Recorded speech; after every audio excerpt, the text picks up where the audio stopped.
India, Australia, England, America, इनके chief of army staff के आपको नाम का मुझे भी नहीं पता, आपको भी नहीं पता होगा।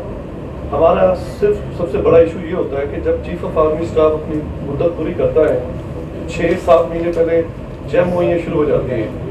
ऐसा क्यों? दुरुस्त बात है। दूसरा, हमारे जितने भी जनरल्स रिटायर्ड होते हैं वो कोई ऑस्ट्रेलिया के जजीरे में बैठा है, कोई दुबई में बैठा है, अभी जो रिसेंटली बाजवा साहब गए वो भी चले गए।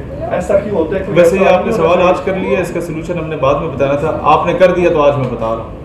पाकिस्तान नजरियाती पार्टी जीतने के बाद जो करारदादें ला रही है उसमें से एक करारदाद ये भी होगी कि कोई भी 17 एंड अबव ग्रेड का गजेटेड ऑफिसर, MNA, MP और सेनेटर 2 साल तक अपनी रिटायरमेंट के बाद मुल्क से बाहर नहीं जा सकता जब तक उसके असासे, उसकी बेगम के असासे, फ्रंटमैन के असासे, PA के असासे चेक नहीं किया जाता।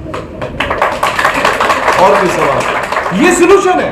मैं आपको कहूं यार ये तो गलत होता है, ऐसा नहीं होना चाहिए, तो ये मैं झूठ बोल रहा हूं, सियासी बयान नहीं दे रहा। हम ये करारदाद लाएंगे इंशाल्लाह ताला और पाकिस्तान से आप यकीन करें करप्शन खत्म हो जाएगी जिस दिन ये रेजोल्यूशन आएगा।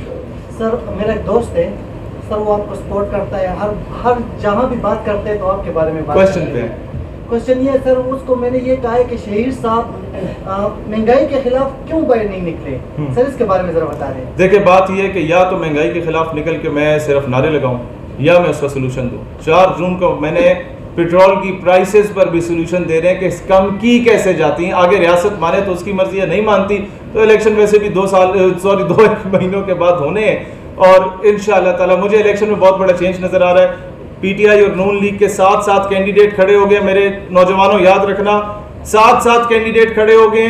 जहां 60,000 वोट लेके जीतना पड़ता था वहां 15,000 वोट में भी जीत सकते हैं अभी इंशाल्लाह ताला, और हम लोग अक्सरियत से सीटें जीतेंगे सर। बहुत शुक्रिया। कोई और सवाल किसी का? जी जी साहब, एक सवाल मेरा है, हाल ही में जो मुल्क पाकिस्तान में हुआ तो रिपोर्टिंग करने के लिए क्योंकि मैं निकला था तो